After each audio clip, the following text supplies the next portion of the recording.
शांत सुधारस ग्रंथ के ऊपर हमारी विवेचना चल रही है, जिसके 3 श्लोक का वर्णन हो चुका है। आज चौथे श्लोक के अंदर हम प्रवेश करने जा रहे हैं। एक एक श्लोक सोई हुई आत्म चेतना को उजागर करने वाला रहा हुआ है। एक एक श्लोक के माध्यम से विनय विजय जी महाराजा ने इतनी पवित्रता की बातें की है और उनके भावों को समझने का प्रयास हमें करना है। चौथे श्लोक के अंदर सुमनसो मनसी श्रुत पावना निदधताम द्वयधिकादश भावना यदिह रोहति मोहति रोहिता भूत गतिर्विदिता समतालता। इस श्लोक का सामान्य अर्थ हम देख लेते हैं। सुमनसो मनसी श्रुत पावना, यानी जो अच्छे मन वाले सज्जन पुरुष हैं और उनको क्या होगा तो कि मनसी श्रुत पावना, खाली सुनने मात्र से भी उनके अंतःकरण को पावन करने वाली ये भावनाएं रही हुई है। निदधताम, यानी जो इसको धारण करता है, कहां पर तो के मनसी, चित्त में जो धारण करता है।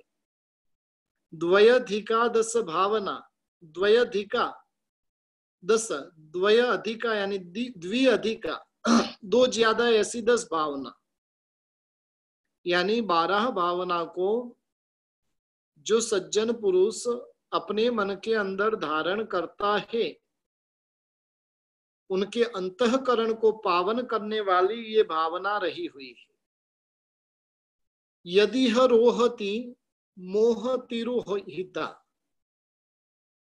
यदि है यानी जो, रोहति यानी उगाना चाहते हो, नवपल्लवित करना चाहते हो, और साथ में बताया कि मोह तिरोहिता, मोह को दूर करना चाहते हो, मोह को खत्म करना चाहते हो। अद्भुत गतिर्विदिता, अद्भुत गति के स्वरूप में ऐसी समता रूपी लता को जो नवपल्लवित करना चाहते हैं, वो क्या करे तो कि शांत सुधारस का श्रवण करे।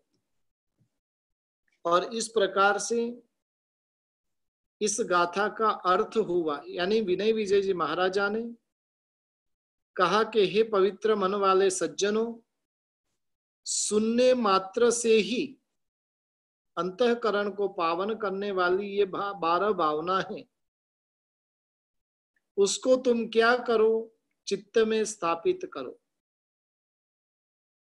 इससे क्या होगा तो के मोह से आच्छादित बनी हुई ऐसी समता रूपी लता वो रोहती यानी पुनः नव पल्लवित हो जाएगी, और मोह तिरोहिता, मोह का जो आच्छादन है वो दूर हो जाएगा। इस प्रकार से ये चौथे श्लोक का सामान्य अर्थ किया है। अब श्रोताओं के लिए बहुत सुंदर शब्द का प्रयोग यहाँ पर उपाध्याय जी महाराजा कर रहे हैं। श्रोता कैसे होने चाहिए तो कि सुमनसो, पहले हमें सोचना है कि हमारा मन सुमनस है कि नहीं। सुमनसो का अर्थ है कि जिनका मन पवित्र है। आज हम सोचेंगे किनका मन पवित्र होता है। अपने आप को पूछकर देखिए कि हमारे भीतर में वास्तव में मन की पवित्रता रही हुई है कि नहीं। कुमारपाल महाराजा का प्रसंग आता है और वो कुमारपाल महाराजा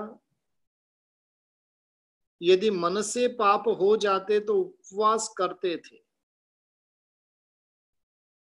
वचन के पाप के प्रायश्चित के स्वरूप में आंबिल करते थे, और काया के पाप के स्वरूप में, प्रायश्चित के स्वरूप में वो एकासना करते थे। सोचिए कि उनका मन कितना सुमनस रहा हुआ रहेगा। आज यदि कल के एक दिन के लिए हम संकल्प करें, मन से कोई पाप हो गया तो मुझे उपवास करना है, मुझे नहीं लगता है कि पूरी जिंदगी तक हम भोजन कर पाएंगे। किस प्रकार की अपवित्रता हमारे मन के अंदर रही हुई है। और उसके लिए विनय विजय जी महाराजा बहुत सुंदर बात बता रहे कि मन किसका पवित्र होता है, जिनके मिथ्यात्व मोहनीय के आवरण कम हुए हैं,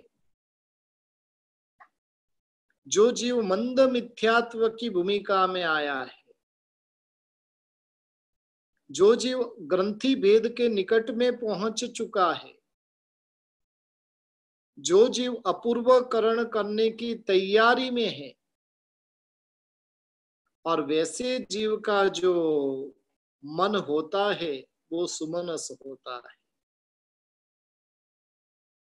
मन की पवित्रता को बनाए रखना हमारे जैसे सामान्य इंसान के बस की बात नहीं लगती। आनंद गंजी महाराजा जैसो ने भी कह दिया कि मनडू की मही न बाजे हो कुंथु जिन मनडू की मही न बाजे, जिम जिम जतन करीने राखो तिम तिम अलगु भाजे। ये मन किसी भी प्रकार से मेरे वश में नहीं रहता है। जैसे जैसे इस मन को वश में रखने का प्रयत्न करता हूं, और वैसे वैसे ये मन जो है वो दूर ही भागता जाता है। इसलिए मन की पवित्रता कब प्राप्त होती है? शास्त्रों में अनेक कहानी ऐसी आती है कि जहां पर उन महापुरुषों का जीवन ऐसा था कि जिनके भीतर में भी कहीं पर भी विकार नहीं। आज भी कई साधु संतों के भीतर में इस लेवल की पवित्रता होती है जिनके नाखून के अंदर भी विकार प्रवेश नहीं कर सकता है। आंखों में तो छोड़ो, नाखून में भी विकार प्रवेश नहीं कर सके, और ऐसी पवित्रता वाले महात्मा आज भी रहे हुए हैं। हमारा जो मन है क्या हमें गवाही दे रहा है कि हम पवित्र मन वाले हैं? मन की पवित्रता मिथ्यात्व मोहनीय की जब मंदता होती है तब जाकर मन की पवित्रता प्राप्त हो सकती है। चलो उस लेवल तक हम नहीं पहुंचे हैं, कोई बात नहीं, लेकिन आज से इतना तो संकल्प करे कि जहां पर मेरा मन पवित्र होता है वहां से मैं हट जाऊंगा, अपवित्र होता है वहां से हट जाऊंगा। किसी भी प्रकार के दृश्य को मैं देखता हूं और मेरे मन के अंदर अपवित्रता प्रवेश करती है, वहां से मैं अपने आप को हटा दूंगा। अपने आप को नहीं हटा पाया तो वहां पर मन आंखें बंद मुंद लूंगा। मन की पवित्रता बनाए रखना बहुत बड़ी चैलेंज है। कौन सी उम्र में इसकी पवित्रता प्राप्त होगी उसका कोई ठिकाना नहीं। 12 साल की उम्र के अंदर भी मन अपवित्र हो सकता है, और 72 साल की उम्र में भी मन अपवित्र हो सकता है। कल ही प्रसंग बताया था कि 88 इयर्स के बुजुर्ग ने पोती के साथ में गलत कार्य कर दिया। जब 88 इयर्स की उम्र में ऐसी घटना घटित होती है तो बाकी उम्र में तो क्या नहीं होगा। और उसके लिए विनय विजय जी महाराजा यदि हमें कह रहे हैं तो हम संकल्प करें, हमारे मन को पवित्र बनाए रखने का प्रयास हम करेंगे। जहां पर मन के अंदर गंदगी का प्रवेश हुआ और होने के साथ में उसको मुंद लेंगे, वहां से हट जाएंगे, लेकिन इसे हम अपवित्र नहीं बनने देंगे। विनय विजय जी महाराजा ने श्रोताओं के मन की कौन सी पवित्रता देख ली होगी। पवित्रता को देखे बिना तो वो ये नहीं कह सकते, लेकिन हमें उसका अनुमान करना पड़ेगा। वास्तव में मन को पवित्र बनाना है तो जिनेश्वर भगवंत के वचन के बिना मन को पवित्र बनाए रखना बहुत ही दुर्लभ है। जिसके भीतर में धर्म श्रवण की रुचि प्रकट हुई है, जिसे धर्म की बातें सुनना अच्छी लगती है, और वैसा जो जीव है वो जीव विशिष्ट गुण वाला कहा गया है। और वैसे जीव में की पवित्रता हो सकती है। इसलिए सुमन सो मनसी श्रुत पावना, हे सुंदर मन वाले भव्य जीवो, आप इसे सुनिए। संतान का मां के प्रति और मां का संतान के प्रति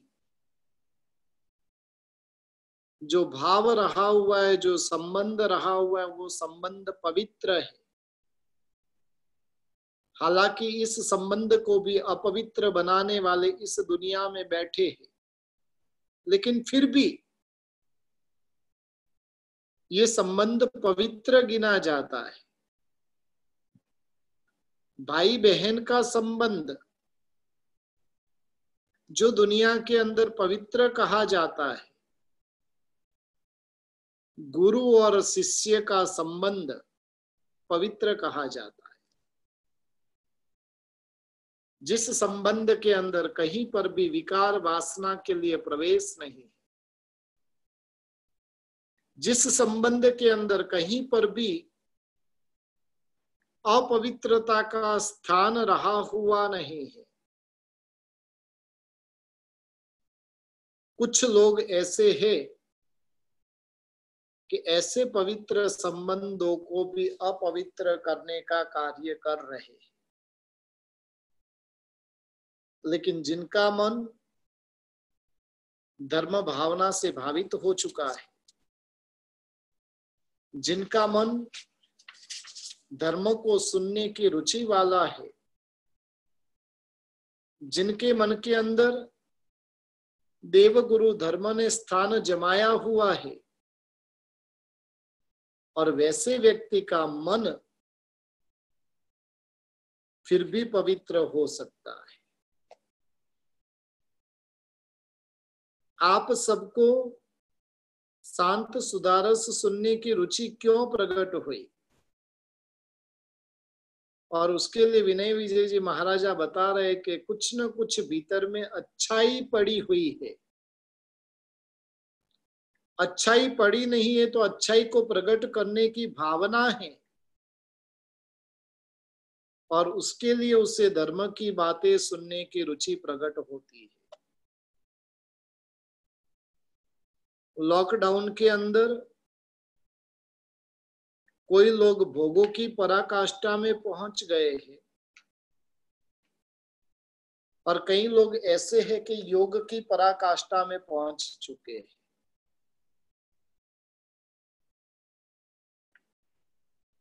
अधिकांशतः जिन्हें धर्म की प्राप्ति नहीं हुई है, वैसे जीव भोगों की दुनिया में मस्त बन चुके। सुबह में 12-12 बजे तक सोते रहना, रात को देर रात तक मौज मस्ती करते रहना, पूरे दिन भर टीवी मोबाइल आदि के अंदर अपना समय व्यतीत करना, ये सब भोगों की पराकाष्ठा है। जिन्हें धर्म पसंद है, और वैसे जीवों के लिए तो ये लॉकडाउन का समय बहुत ही अमूल्य, उसका वो पूरा का पूरा सदुपयोग कर रहे हैं। जब अवसर मिले सामयिक प्रतिक्रमण आदि आराधना कर रहे हैं। हालांकि काफी लोगों को रंज है, परमात्मा की पूजा करने का सौभाग्य प्राप्त नहीं हो रहा है। और जो इस प्रकार की चिंता करते, उन्हें मैं एक बात कहना चाहता हूं, परमात्मा की पूजा वो सामान्य कक्षा का धर्म है। हालांकि वो बेसिक है, जरूरी है, लेकिन उससे जितने भी बढ़ चढ़कर जो धर्म है, वो धर्म का आसानी से आप अपने जीवन के अंदर पालन कर सको, वैसी भूमिका है। पूजा के धर्म की आसाधना मैं नहीं करना चाहता हूं कि उसकी अवहेलना नहीं करना चाहता हूं, लेकिन पूजा के धर्म से कई गुना बढ़ चढ़कर सामायिक रूपी धर्म, प्रतिक्रमण रूपी धर्म, स्वाध्याय रूपी धर्म, त्याग रूपी धर्म, ये सब धर्म पराकाष्ठा के रहे हुए हैं। और ये धर्म करने में कहीं पर भी हमें बाधकता नहीं, और फिर भी क्यों नहीं कर रहे। वास्तव में हमने रोने के ही संस्कार डाले हुए हैं। रोती रहना है, रोती रहना है, जो है उसे बधा लीजिए। साधु संत अपने जीवन के अंदर पूजा क्यों नहीं करते हैं? हमें कोई संजोग वसात ऐसा अवसर उपस्थित हुआ है कि जिस कारण से हम पूजा नहीं कर पा रहे हैं, लेकिन पूजा के अतिरिक्त इतने इतने धर्म रहे हुए और जिसका मस्ती से हम आनंद लूट सकते हैं, लेकिन कौन सा जीव उसका आनंद लूटेगा? मैं बता रहा था कि कोई जीव भोग रसिक है और कोई जीव योग रसिक है। कोई जीव साधना मार्ग के अंदर प्रवेश कर लेता है और असीम समाधि को प्राप्त करता है, वहीं पर कोई जीव भोगों के अंदर प्रवेश कर कर असमाधि को प्राप्त करने वाला बनता है। दुनिया के अंदर सुनने योग्य बहुत सारी बातें आपके सामने हैं, और वर्तमान समय के अंदर सुनने की रुचि प्रकट करना वो बहुत बड़ी चैलेंज है। क्योंकि अनेक ऐसे ऐसे आकर्षण रहे हुए हैं। पुराने काल के अंदर टीवी के अंदर वीकली वंस मूवी आती थी, शायद फ्राइडे नाइट के सैटरडे नाइट को वो मूवी आती थी, और उसको एक मूवी को देखने के लिए 7-7 दिन तक वेटिंग करना पड़ता था। और आज का समय ऐसा है कि सीरियल बद्ध आप मूवी देखते रहो। 24 घंटा भी जिसे मूवी देखना है तो चालू ही चालू है। ऐसे ऐसे प्रलोभनों के बीच में ऐसी ऐसी विषम बातें सुनने के लिए भी इतनी सारी बातें रही हुई, और उसमें हमें ये चीज सुनने की इच्छा जगी है। और वो इच्छा क्यों जगी है। और तब विनय विजय जी महाराजा कहते हैं कि आपका मन भी कुछ सुमनस बना हुआ है, हमारे मन के भीतर में भी कुछ मात्रा में पवित्रता पड़ी हुई है, और वो पवित्रता हमें प्रेरित कर रही है कि तू इन भावनाओं का श्रवण कर। इसलिए सुमन सो मनसी मन पावना, सुमन सो चेत मनसी श्रुत पावना। हे सुंदर मन वाले, आप क्या करो, तो बता रहे कि 12 भावनाओं को हृदय के अंदर, मन के अंदर धारण करो। 12 भावना कौन कौन सी रही हुई है, जिसका विशेष स्वरूप तो इन दिनों के अंदर हम देखेंगे ही, लेकिन इन 12 भावनाओं का जो सामान्य स्वरूप है यहां पर हम देखने का प्रयास करेंगे। और उसके अंदर बताया कि अनित्यात्वा शरणे भवमेकत्व मन्यताम असौचमाश्रवम चात्मन संवरम परिभावय कर्मणो निर्जरा धर्मम सुप्तताम लोक पद्धतिम बोधि दुर्लभता मेता भावयन मुच्यसे भवान। कौन कौन सी 12 भावना रही हुई, तो कि पहले नंबर में अनित्य भावना है, दूसरे नंबर के अंदर असरण भावना, तीसरे नंबर के अंदर संसार भावना, चौथे नंबर के अंदर एकत्व भावना, पांचवें नंबर के अंदर अन्यत्व भावना, छठे नंबर के अंदर असुचि भावना, सातवें नंबर के अंदर आश्रव भावना, आठवें नंबर के अंदर संवर भावना, नौवें नंबर के अंदर निर्जरा भावना, 10वें नंबर के अंदर धर्म सुकृत भावना, 11वें नंबर के अंदर लोक स्वरूप भावना, और 12वें नंबर के अंदर बोधि दुर्लभ भावना। और ये 12 प्रकार की भावनाओं का स्वरूप विनय विजय जी महाराजा हमें बताने के लिए जा रहे हैं। इन 12 भावनाओं का स्वरूप एक एक लाइन के अंदर आज हम देख लेते हैं। सबसे पहले अनित्य भावना है, इस संसार में जो कुछ भी है वो नाशवंत है, कुछ शाश्वत नहीं है, ये पक्की बात है। और उस अनित्यता का दर्शन हमें ये महात्मा करवाने वाले हैं। दूसरे नंबर के अंदर असरण भावना है, संसार के अंदर जगत में शरणभूत कोई भी नहीं है। दुनिया के अंदर आपको कहने वाले मिलेंगे, करने वाले बहुत ही विरले मिलेंगे। कदम कदम पर आपको व्यक्ति कहेंगे कुछ काम रहे तो बोलना, कुछ काम रहे तो बोलना, लेकिन एकाध काम सौंप कर देखो, फिर पूरी जिंदगी भर तक वो मुड़कर नहीं आएगा। और ये बताता है असरण भावना, संसार में सच्ची शरण किसी की भी नहीं धर्म को छोड़कर। तीसरे नंबर में संसार भावना, संसार का स्वरूप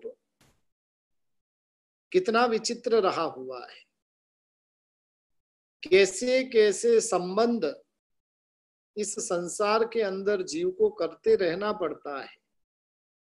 और ये संसार जो है प्रतिपल हमें लगता है कि हाथ से खिसकता जा रहा है, खिसकता जा रहा है। जितना हम उसको मजबूत बांधने का प्रयत्न करते और उतना ही वो खिसकता है। उसका नाम ही संसार है, सरकता जाए वो संसार। जहां पर किसी भी प्रकार का सार नहीं, वो संसार। और ऐसी तीसरी संसार भावना। चौथे नंबर में एकत्व भावना, जीव अकेला आया अकेला जाएगा, कहीं पर किसी को कोई भी चीज साथ में लेकर जानी नहीं है। लेकिन फिर भी जीव माया जाल में उलझकर इतने कर्मों से वो भारी हो जाता है, और इसलिए एकत्व भावना बताई। अन्यत्व भावना, संसार में जो कुछ भी है वो कुछ भी मेरे स्वरूप में नहीं है, सब कुछ अन्य है, परे है। और ये अन्यत्व भावना बताएगी। जिसको हम मेरा मानकर बैठे हैं वो वास्तव में कब तक साथ निभाएगा वो कोई भरोसा नहीं। शरीर भी जो है वो हम अपने स्वरूप में मानकर बैठे हैं, लेकिन ये शरीर कब धोखा दे देगा कुछ पता नहीं चलेगा। और ये सब बातें हमें अन्यत्व भावना में जानने को मिलेगी। छठे नंबर के अंदर असुचि भावना रही हुई है। ये शरीर जो है वो असुचिता का, अपवित्रता का भंडार रहा हुआ है, जहां पर सर्व प्रकार की असुचिमयता इस तन के अंदर रही हुई है। सातवीं, आठवीं और नौवीं भावना आश्रव, संवर और निर्जरा। आश्रव यानी कर्मों का आना, जहां पर निरंतर आत्मा के भीतर में कर्म प्रवेश करते जा रहे। संवर भावना, इन भावनाओं को कैसे रोका जाए, आश्रव को कैसे रोका जाए, वो संवर भावना है। आश्रव को रोका, संवर, आश्रव को रोका, और आश्रव को रोकने के बाद में जो इकट्ठे किए हुए कर्म हैं उन कर्मों को बाहर निकाल देना, क्षय कर देना, जिसका नाम है निर्जरा भावना। 10वें नंबर के अंदर धर्म सुकृत भावना। इस जगत के अंदर जो धर्म प्राप्त हुआ है और वो धर्म कितना महान है, उस धर्म को प्राप्त कर कर क्या करना, तो कि उसके माध्यम से सुकृत जीवन के अंदर करते जाना। एकमात्र मानव का भाव जो सुकृत करने के लिए प्राप्त होता है। मौज मस्ती तो कोई भी भाव के अंदर कर सकते हैं। उसके बाद में लोक स्वरूप भावना है। 14 राजलोक का स्वरूप किस प्रकार से रहा हुआ है, कैसी ये दुनिया है, जो आजकल के जो साइंस वाले जो विश्व को जो बताते हैं उससे कुछ अलग जैन धर्म का विश्व रहा हुआ है। 14 राजलोक के स्वरूप में, उसके बाद में अनंत आकाश रहा हुआ है, और उन अनंत आकाश के बीच में एक डॉट के स्वरूप में 14 राजलोक हैं। 14 राजलोक में भी कैसे कैसे किस किस प्रकार के पदार्थ रहे हुए हैं। देवों की दुनिया कैसी है, नरक की दुनिया कैसी है, तिरछालोक में रहे हुए जीव किस किस प्रकार के हैं, और वो सारा जो स्वरूप है वो लोक स्वभाव भावना के अंदर आता है, लोक स्वरूप भावना में। और 12वीं भावना है बोधि दुर्लभ भावना। दुनिया के अंदर सब कुछ सुलभ है, दुर्लभ है तो मात्र बोधि की प्राप्ति। और बोधि दुर्लभ भावना में इतनी उत्तम प्रकार की बातें की जाएगी कि संसार में परिभ्रमण करते हुए जीव ने सब कुछ पा लिया। तीर्थंकर देवों को भी पा लिया, गणधर भगवंतों को भी पा लिया, सब कुछ पा लिया, लेकिन सब कुछ पाने के बाद भी एक चीज नहीं पाई, और इसलिए सब कुछ जीरो। और वो भावना का नाम है बोधि दुर्लभ भावना। बोधि की प्राप्ति नहीं हुई, और बोधि की प्राप्ति नहीं होने के कारण सब कुछ व्यर्थ। कितना धर्म किया, कितनी साधना की, सामयिक प्रतिक्रमण, दान, त्याग, तपस्या, सब कुछ व्यर्थ यदि बोधि नहीं है तो। बोधि वो एक के समान है, और एक के आने के पूर्व में जितने भी जीरो लगाए जाए उस जीरो की वैल्यू जीरो ही है। आपने 1000 जीरो लगा दिए, लेकिन 1000 जीरो की वैल्यू कितनी? 1 लिखा हुआ है, और उसकी लेफ्ट साइड में आप जितने भी जीरो लगाओ, उस जीरो की वैल्यू कुछ भी नहीं है। राइट साइड में जितने जीरो लगाए उतने 10-10 गुना उसकी वैल्यू बढ़ती जाती है। मिथ्यात्व वो आत्मा की लेफ्ट साइड है, बोधि की प्राप्ति, सम्यक्त्व की प्राप्ति वो आत्मा की राइट साइड है।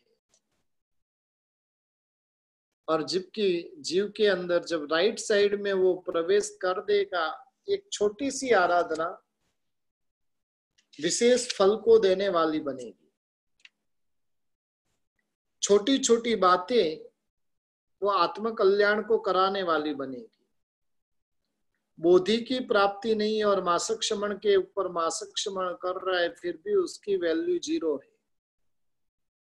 बोधि की प्राप्ति और लेकिन नवकारसी कर रहा है, फिर भी उसकी वैल्यू मासक क्षमण से भी बढ़ जाती है।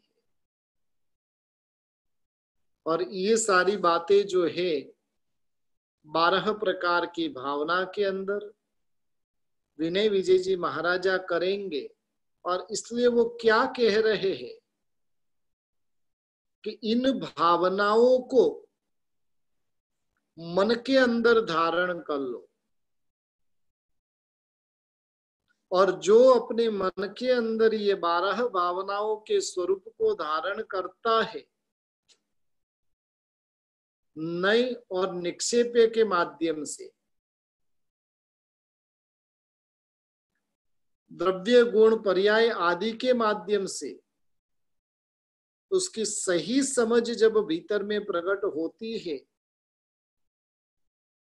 तब जाकर ये भावना श्रुत पावना बनती है। ये भावना जो है वो आत्मा को पवित्र करने वाली बनती है, अंतःकरण को पावन करने वाली ये 12 प्रकार की भावना है। और जिसका क्या करना? निरंतर चिंतन करते रहना। ये 12 भावना का विज्ञान जीव के पास में नहीं होने के कारण वो अनित्य को नित्य मानकर बैठा है। असरण होते हुए भी स्वयं को निर्भय मानकर बैठा है। और इन सबके पीछे कारण क्या? तो कि मोह की मूढ़ता का ये दुष्परिणाम है। आत्मा के भीतर में मोह उसके ऊपर हावी हुआ है। राग, द्वेष, मोह जिनसे गिरी हुई ये आत्मा है, और इनसे गिरी हुई होने के कारण वो मोह क्या कर रहा है? समता रूपी लता को विकसित ही नहीं होने दे रहा है। कोई बगीचा होता है, उस बगीचे को सिंचित करने के लिए माली प्रयत्न करता है। वो माली उस बगीचे की सार संभाल अच्छे से रखता है, समय समय पर पानी आदि का भी सिंचन करता है। लेकिन समझ लो कि उस वृक्ष के अंदर, वो छोड़ के अंदर यदि कीड़े पड़ गए होंगे तो वृक्ष को क्या करेंगे? कितना भी सिंचन करते रहो, लेकिन उन कीड़ों को दूर नहीं किया गया, वो सिंचन व्यर्थ है। उसी प्रकार से आत्मा के ऊपर मोह रूपी कीड़ा अंदर पड़ा हुआ है, और वो कीड़ा क्या कर रहा है? तो कि समता रूपी लता को विकसित होने नहीं दे रहा है। मोह की मूढ़ता के कारण आत्मा में कई दुष्परिणाम प्रकट होते हैं। पहले नंबर में मोह है, और वापिस उस मोह को अच्छा लगवाने वाला मिथ्यात्व होता है। स्वयं गलत कर रहा है और फिर भी उस गलती को अच्छा मनवाने का काम कौन करता है? तो कि मिथ्यात्व करता है। इस प्रकार से मोह मूढ़ता के बहुत से दुष्परिणाम रहे हुए हैं। और कैसे कैसे दुष्परिणाम रहे हुए हैं? अनित्य को नित्य मानकर वो चलता है।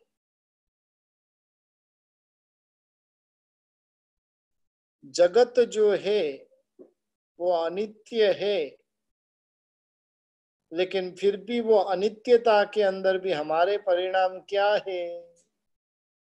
ये सब कुछ शाश्वत रहा हुआ है। हमारे भीतर में कभी हमें विचार भी आता है कि एक दिन मुझे ये सब कुछ छोड़कर जाना पड़ेगा। आगम के अंदर एक प्रसंग आता है कि एक गांव होता है और उस गांव के अंदर ऐसा नियम होता है कि हर 5 साल के बाद में जो मुखिया होता है, सरपंच जो बनता है, उसको चेंज कर दिया जाता है। साथ में वो उसकी कंडीशन होती है, उस 5 साल के बाद में उसे ऐसे जंगल में छोड़ देना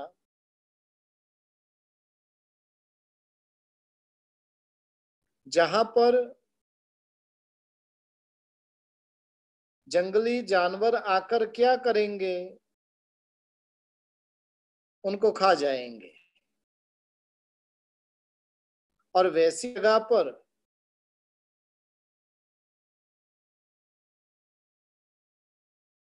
हर 5 साल के बाद में वहां पर मुखिया चेंज होता है। आवाज आ रही है? आवाज क्लियर है ना? हाँ। यानी हर 5 साल में वहां पर मुखिया चेंज होता है। 5 साल के बाद में उसे जंगल में छोड़ दिया जाएगा और जंगल में फिर जंगली जानवरों के बीच में उसको रहना है। कब उसका अस्तित्व खत्म हो जाएगा पता भी नहीं चलेगा। और वैसे समय में शुरू शुरू में तो 2-4 मुखिया बन भी गए। अब कोई मुखिया बनने के लिए तैयार नहीं है, क्योंकि 5 साल इधर मजा की है। उस मजा की सजा बहुत भयंकर उसे 5 साल के बाद में मिलने वाली है। लेकिन एक समझदार व्यक्ति होता है और वो गांव का मुखिया बनता है। 5 साल के भीतर में उसने इतने अच्छे सुकृत काम किए, प्रजा के लिए संपूर्ण रूप से राम राज्य की स्थापना उसने कर दी। वो मुखिया पूरे गांव के लिए दुख भंजक बन गया। किसी को किसी भी प्रकार की परेशानी है, वो इस मुखिया के पास में चले जाए और वो उसका समाधान कर देवे। और साथ साथ में उसने 5 साल के अंदर जंगल के अंदर ऐसी व्यवस्था कर दी, यहां से भी सुंदर व्यवस्था उसने जंगल में निर्मित कर दी। 5 साल परिपूर्ण होने के बाद में वो बोलता है कि अब मेरा समय पूरा हुआ, मुझे जंगल में जाना है। वो हंसते हंसते जाएगा कि रोते रोते जाएगा? अब तक जितने भी सरपंच मुखिया गए वो रोते रोते गए, जबरदस्ती से उनको धक्का मारकर भेजा गया। इसने 5 साल में इधर इतने अच्छे कार्य किए कि यहां से कोई छोड़ने के लिए तैयार नहीं, और सरपंच वहां पर जाने के लिए तैयार। कथानक बहुत छोटा सा है, लेकिन बहुत कुछ संदेश दे रहा है। ये मानव का तन हमने पाया है। इस तन के अंदर यदि भलाई कर लेंगे, जीवों का कुछ भला कर लेंगे तो यहाँ पर जाते जाते भी है ना, जाने की तैयारी रहेगी और लोगों के आंखों में से अश्रु की धारा बहेगी। ये व्यक्ति बहुत अच्छा था, इसने कईयों का भला किया। हम विदा यहाँ से लेंगे और उस समय के अंदर लोगों की आंखों में अश्रु की धारा रहेगी। कम से कम ऐसा तो काम करे कि जाने के बाद में कोई हमें गाली तो नहीं देवे। हमारा कार्य ऐसा तो नहीं है ना कि यहाँ से विदाई लेवे और जाने के बाद में पूरी दुनिया हमें गाली देते रहे कि अच्छा हुआ ये गया, दुनिया का बोझ कम हुआ। सरपंच जाने के लिए, मुखिया जाने के लिए तैयार है, लेकिन सबकी आंखों में से आंसू की धारा है। और उन सरपंच ने क्या किया, मुखिया ने क्या किया 5 साल के भीतर में, यहाँ पर रहते हुए वहां की पूरी तैयारी इतनी करके रख दी, यहाँ से 1000 गुना अच्छी फैसिलिटी, सुख सुविधा उसने वहां पर तैयार कर दी। बस हमें भी जो मानव का भाव मिला है ना, हम भी यदि उस मुखिया की तरह समझदार बन जाए तो यहाँ पर रहते हुए वहां की तैयारी हम कर सकते हैं। ये घर अब पुराना हो चुका है। जिस घर को आप छोड़कर जाना, उस घर को कभी सजाते नहीं हैं। इस तन को छोड़कर अब हमें जाना है। अब कब तक इसे सजाते रहेंगे? अब तो जो श्रृंगार करना है, तो जहां पर जाना है वहां का श्रृंगार करो। पुराने घर को छोड़कर नए घर में जिस व्यक्ति को जाना रहे, पुराना घर आपका ही है, लेकिन आपका नया बंगलो बन रहा है। आप पुराने घर में फर्नीचर करोगे कि नए घर में? और यदि पुराने घर में वो फर्नीचर करे तो उसे दुनिया क्या कहेगी? उसे दुनिया पागल कहेगी कि ये कैसा पागल है। बस वो हमें सोच चलानी है। मोह की जो मूर्ता है, उस मूर्ता का त्याग करना है। मोह की मूर्ता के कारण अनित्य को नित्य मानते, असरण होते हुए भी निर्भय मानते हैं। आत्म तत्व का अज्ञान भीतर में पड़ा हुआ है। पर की चिंता होती है, स्व की कभी चिंता ही नहीं होती है। शरीर की अपवित्रता दिखती है, आत्मा की अपवित्रता दिखती नहीं है।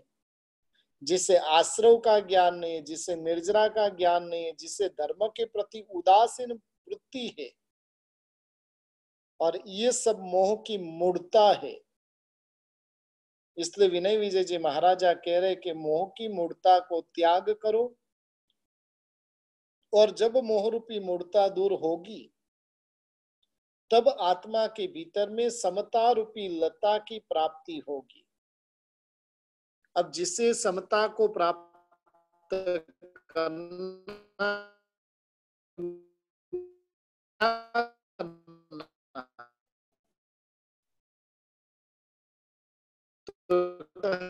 करते रहे और रुकते। प्रभु की आज्ञा के विरुद्ध कुछ भी कहने में आया हो तो मिच्छामि। अब किसी को भी प्रश्न पूछना रहे तो 2-4 मिनट का अपन समय ले लेते हैं। चंद्रकांता है गांधी।